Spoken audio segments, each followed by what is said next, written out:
movie that you bought but didn't give away to the kids. It's time for Geekopoly. And now the news.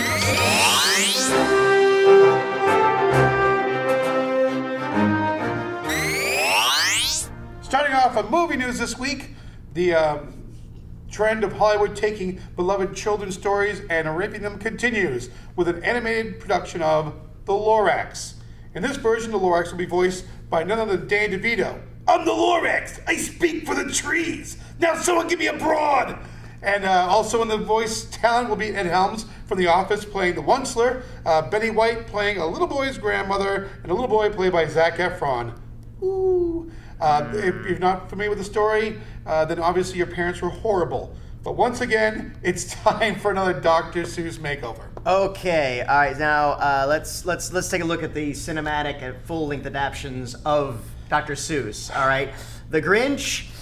It was a success. It was overdone. It was just. But I personally couldn't stand it. The Cat in the Hat. Mike Myers destroying the icon that is Dr. Seuss's emblem. And as much as I love Danny DeVito, I think the little ecological story is going to be lost. And I guarantee you, they'll probably give this a happy ending. Unless, of course, Reagan will be the bad guy. You know what they'll do is they'll keep the Dr. Seuss depressing ending, but then they'll say it didn't test very well, so we decided we'd lighten it up. And they'll put a musical number like they did at the end of Horton. Yeah, exactly. Which was horrible. Next. We've got more news. This is fashion, geek fashion. Yay! Your geek chic for the week.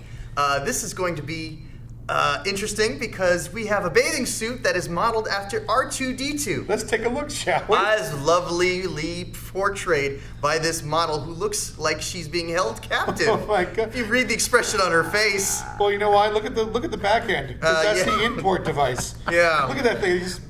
All right, there's two things about this. First of all, I just want to say this model, it looks like they told me it was going to be a bathing suit shoot. I didn't know it was going to be this. And like, there's a bunch of like bearded, unwashed people behind the camera going, yes, yes. Meanwhile, if you press right down the front, a little thing of Princess Leia comes out and says, help me, what is that? Do you freshen ever?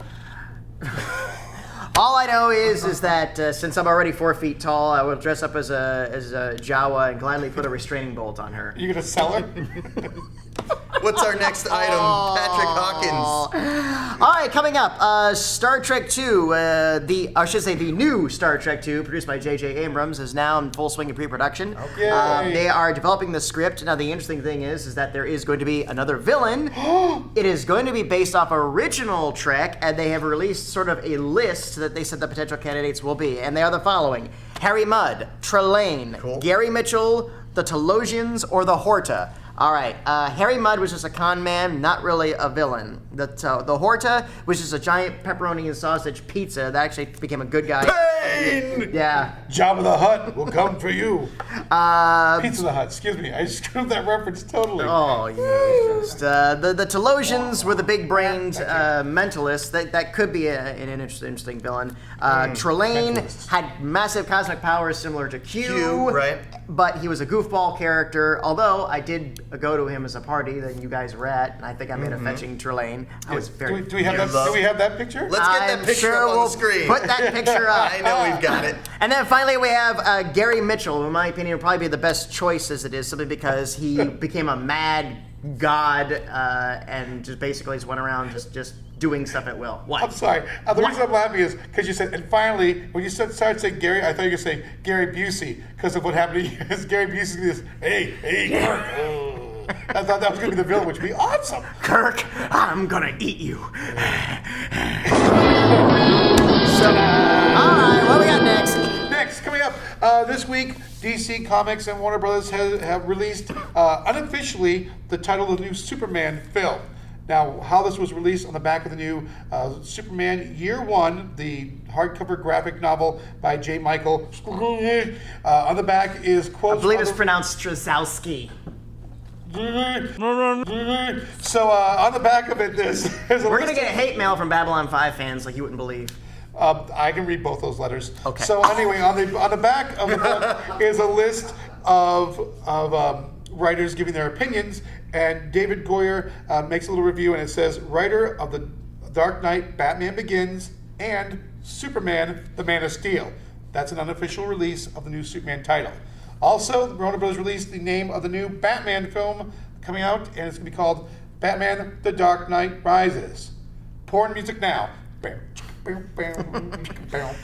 Now, an interesting side note about this, as usual, Christopher Nolan is being incredibly tight-lipped about the script. He is auditioning female actresses right now for an undisclosed lead. They're literally coming in, they're reading, they're screen testing, and they're asking, what is this for? And all he just says is, thank you, that was good, you can go now. Was there no clue in the dialogue? Like, say it more like perfect. I don't know. On a personal note, I am really praying this isn't going to be the Catwoman. I'd much rather see Poison Ivy or something. For the main reason that the minute they say that Catwoman's in it, the whole movie in the hype machine becomes Catwoman. Stops being about Batman, it comes about Catwoman. I'm sorry, I want to see Batman. Mm-hmm. What's next? Hey, speaking of movies, we're talking movies right now. Captain America photos just got released recently. Yeah. Captain America throws his mighty shield. But you can't throw a shield that's not in the shape of a circle, which is what Captain America originally had, and we see right here in this photo. But let me just say though, Nazis.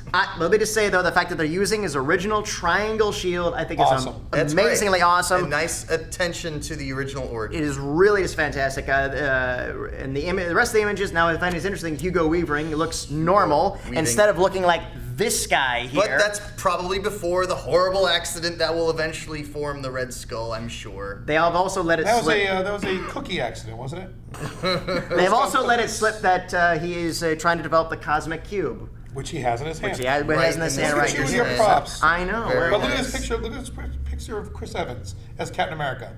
Right? Mm-hmm. He's looking good. Young American boy. He's looking good. I love the fact that he's going to be like the big hero to the Force and everything else. It's going very much in line with the way it should be. So fingers crossed on this project. A lot of potential here. Marvel's movie projects, awesome. I'm getting far excited. so good. What else we got? What you got, Patrick? Well, this is kind of interesting. Warner Brothers has recently optioned a development script based on the Acme warehouse. Thank goodness. For those of you who know, anyone who watched Looney Tunes would always remember Wile E. Coyote was always ordering his gimmicks and traps from the Acme warehouse.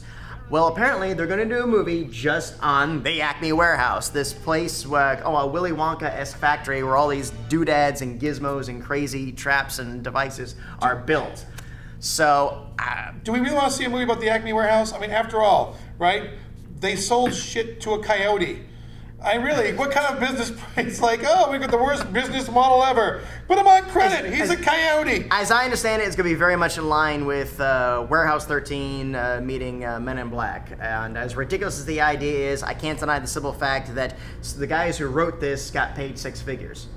We're in the wrong racket, boys. Seriously. You just have to write a movie about, hey, we always thought people wanted to fly with a rocket strapped to their back, but who's going to test to see whether or not it works properly? The coyote. It's either going to be brilliant or absolute suckage. I'm going to say it goes for, I'm going to say high on the shittage list. Mm-hmm. We'll bet on that. Yeah, okay. I'll take a bet. What's up? Oh, we got more stuff from me. Angela Dorian, who was in a Star Trek episode, Assignment Earth, featuring the character Gary Seven, which was actually originally supposed to be a spin-off, the first ever of Star Trek. That episode featured a cat owned by Mr. Gary Seven, played by Miss Angela Dorian. Why am I saying all this? Because this woman seen in this picture shot some dude very recently. Wait, hold on. Now, you said all this about Star Trek. What else was she?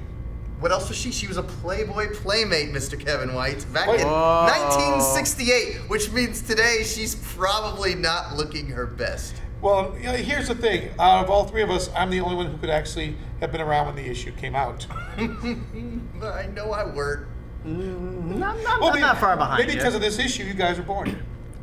I'm just saying, Dad's got the book saying, I think, to the best of my knowledge, this is the first one ever associated with Star Trek felony to have anything to do with a felony, let alone a murder rap. Yeah, seriously. Yeah. Star Trek, the cat shot someone. Maybe she was still ticked off that there was never a spin-off of Assignment Earth with Terry Garr. That would have been a good thing, actually. Incidentally enough, John Byrne did do a little Gary Seven miniseries, which was really fantastic. Oh. Just recently, the past couple of years. Past couple of years. It's interesting that John Byrne is actually doing something good now. His Star Trek stuff has been fantastic. All right. Well, speaking of Star Trek stuff, what the F is this? Okay, so I've got another news item here. Star Trek pizza cutter. It's the Starship Enterprise as a pizza cutter because it's true. We geeks love our pizza.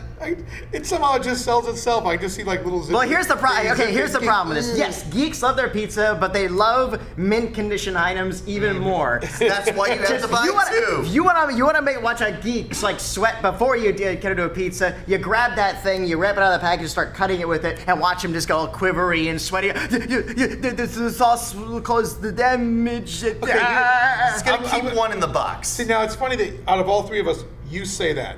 Because of all three of us, there's only one person in this group who will buy an action figure and open it immediately. Sometimes at conventions in front of geeks to watch them piss themselves. I have done this. I have literally, I have bought figures at San Diego Comic-Con and immediately was ripping them out, and a guy lost his mind. He had a conniption fit on me. It was just like, what are you doing? What are you doing? It's like, I'm taking them out of the box. Oh, the value. It's like, I can't play with them or they're in the package, dumbass. They're meant to be That's played like, with. You see, and I think a lot of people don't realize that. It's like, say you're dating a beautiful woman. If you let her leave her clothes on, you're missing the best part. You can't play with it, you know? You can't use that Play analogy with your those woman. guys. Yes. Woman, that's true. clothes, Wrong people. what? Wrong people to tell that analogy to. But here's the thing. Next time we have a big convention coming up, what we're going to do is a mini-series where we follow Patrick around for 3 days and watch him just piss everybody off. Is that all our news? That's all our news.